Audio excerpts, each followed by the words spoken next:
ये बजट तो पूरी तरीके से गरीबों के विरोध में आया है। उन अस्पतालों में जिनमें गरीबों का मुफ्त इलाज होता था, मुफ्त दवा मिलती थी, मोहल्ला क्लिनिकों में मुफ्त टेस्ट होते थे, उस हेल्थ डिपार्टमेंट के बजट को 1885 करोड़ रुपए कम कर दिया गया है। मैं रेखा गुप्ता जी से जानना चाहता हूं कि आप हेल्थ डिपार्टमेंट के किस चीज के अंदर कटौती कर रही हैं।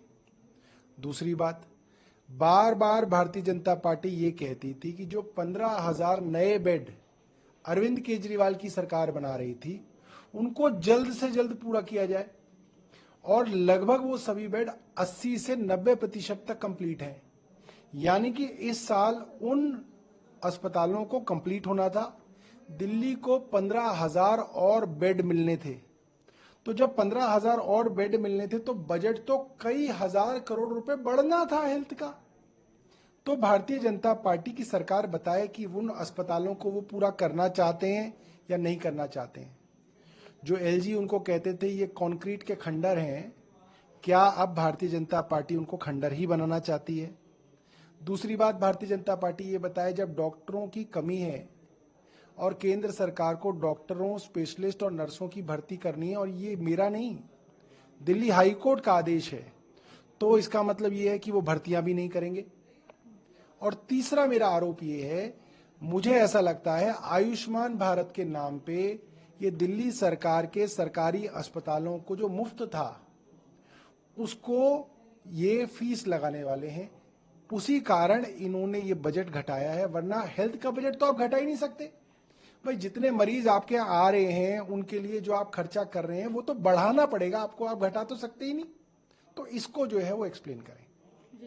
इसके साथ सीवरेज प्लान को किस तरीके से वो अपडेट करेंगे, दिल्ली में स्वच्छ जल और तमाम चीजें उन्होंने कही हैं, क्या कहेंगे? देखिए, अरविंद केजरीवाल की सरकार के समय जो सीवर ट्रीटमेंट प्लांट के काम चल रहे थे, टेंडर चल रहे थे, वही प्लान उन्हें आगे बढ़ाना पड़ेगा।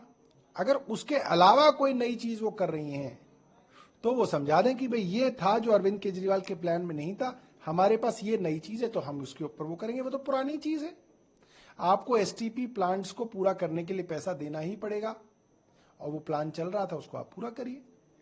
यमुना की सफाई का एक अहम मुद्दा है, उसका बजट भी बढ़ाया गया है कोई और नालों की बंद किया जाएगा जो उसमें छोड़े जाते हैं। सिर्फ और सिर्फ बेवकूफ बनाने वाली बातें। दिल्ली जल बोर्ड का अधिकांश बजट यमुना की सफाई के लिए ही होता है। इसको अलग से कहना जो है, सिर्फ जो है जो लोग जानते नहीं है उनको बेवकूफ बनाने की कोशिश है। महिलाओं की सुरक्षा के लिए उन्होंने कहा है कि सीसीटीवी लगाया जाएगा, उसके लिए भी 5100 करोड़ रुपए दिए गए हैं स्कीम्स के लिए महिलाओं की सुरक्षा से जुड़ी। अब देखिए, ये तो भारतीय जनता पार्टी को भगवान ने सद्बुद्धि दे दी। ये वही भारतीय जनता पार्टी है जिसने 3 साल तक, जिसके एलजी ने दिल्ली में सीसीटीवी नहीं लगने दिए। अरविंद केजरीवाल और उनके 3 मंत्री इनके घर 11 दिन तक धरना दिए, तब जाके इन्होंने दिल्ली में सीसीटीवी लगाने की तैयारी करी। चलिए, इनको सद्बुद्धि आ गई कि सीसीटीवी की जरूरत है, ये बड़ी अच्छी बात है।